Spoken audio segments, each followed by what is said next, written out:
Virgy Awan Listanto, terkenal dengan nama panggungnya Iwan Fals, lahir 3 September 1961, adalah seorang penyanyi, musisi, pencipta lagu, dan kritikus yang menjadi salah satu legenda di Indonesia.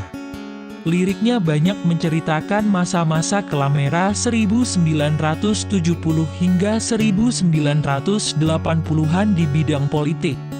Gaya bermusiknya telah dikatakan sebagai pop, rock, country, dan folk pop. Lewat lagu-lagunya, ia memotret suasana sosial kehidupan Indonesia pada akhir tahun 1970-an hingga sekarang. Kritik atas perilaku sekelompok orang, empati bagi kelompok marginal, atau bencana besar yang melanda Indonesia mendominasi tema lagu-lagu yang dibawakannya. Iwan yang juga sempat aktif di kegiatan olahraga, pernah meraih gelar juara 2 karate tingkat nasional, dan juara 4 karate tingkat nasional 1989. Karisma seorang Iwan Fals sangat besar. Kesederhanaannya menjadi panutan para penggemarnya yang tersebar di seluruh Nusantara. Penggemar fanatik Iwan Fals bahkan mendirikan sebuah yayasan pada tanggal 16 Agustus 1999 yang disebut Yayasan Orang Indonesia, atau biasa dikenal dengan seruan OI. Masa kecil Iwan Fals dihabiskan di Bandung. Bakat musiknya makin terasah di usianya yang ke-13 tahun, saat Iwan banyak menghabiskan waktunya dengan mengamen di Bandung. Bermain gitar dilakukannya sejak masih muda, bahkan ia mengamen untuk melatih kemampuannya bergitar dan mencipta lagu. Ketika di SMP, Iwan menjadi gitaris dalam paduan suara sekolah. Selanjutnya, datang ajakan untuk mengadu nasib di Jakarta dari seorang produser. Ia lalu menjual sepeda motornya untuk biaya membuat master. Iwan rekaman album pertama bersama rekan-rekannya, Toto Gunarto, Helmy Bahven, dan Bambang Bule yang tergabung dalam Amburadul. Namun album tersebut gagal di pasaran dan Iwan kembali menjalani profesi sebagai pengamen. Ia mengamen dengan mendatangi rumah-rumah satu demi satu, kadang di pasar kaget atau Blok M. Album Sarjana Muda ternyata banyak diminati dan Iwan mulai mendapatkan berbagai tawaran untuk bernyanyi. Ia kemudian sempat masuk televisi setelah tahun 1987.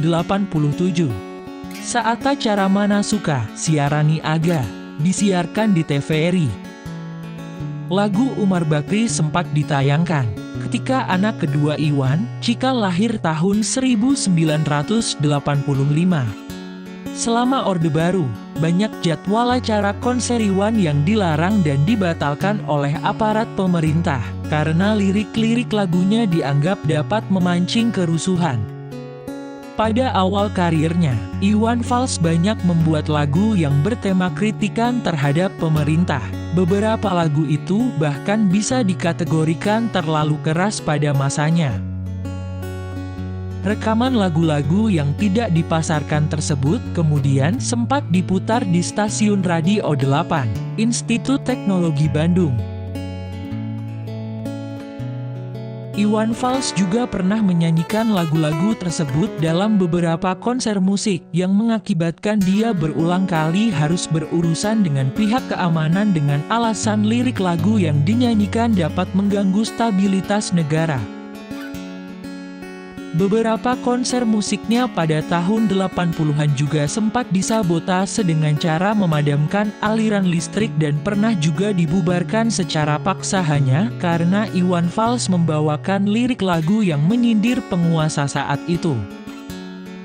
Saat bergabung dengan kelompok Suami dan merilis album bertajuk Suami pada 1989, nama Iwan semakin meroket dengan mencetak hits Bento dan Bongkar yang sangat fenomenal. Perjalanan karir Iwan Fals terus menanjak ketika dia bergabung dengan Kantata Takwa pada 1990 yang didukung penuh oleh pengusaha Setiawan Jodi. Konser-konser kantata takwa saat itu sampai sekarang dianggap sebagai konser musik yang terbesar dan termegah sepanjang sejarah musik Indonesia. Iwan lahir dari pasangan Lis Sudijah asal Tasikmalaya Ibu dan almarhum Kolonel Anumerta Sucipto asal Purwokerto merupakan anak petinggi pabrik gula di Kalibagor, Banyumas, Jawa Tengah. Iwan menikahi Rosana yang akrab disapa Mbak Yos pada tahun 1980. Hasil dari pernikahannya, Iwan memiliki 3 anak yaitu almarhum Galang Rambuan Arki, Ani Sacikal Rambu Basai, dan Raya Rambu Rabani. Galang mengikuti jejak ayahnya terjun di bidang musik. Walaupun demikian, musik yang ia bawakan berbeda dengan yang telah menjadi trademark ayahnya. Galang kemudian menjadi gitaris kelompok Bunga, dan sempat merilis 1 album perdana menjelang kematiannya tahun 1997. Sejak meninggalnya Galang Rambuan Arki, warna dan gaya bermusik Iwan Fals terasa berbeda. Dia tidak segarang, dan tidak seliar dahulu. Lirik-lirik lagunya lebih mendalam dan religius. Peranan istrinya juga menjadi penting sejak putra pertamanya tiada. Rosana menjadi manajer pribadi Iwan Fals yang mengatur segala jadwal kegiatan dan kontrak. Dengan adanya Iwan Fals, manajemen Iwan Fals lebih profesional dalam berkarir.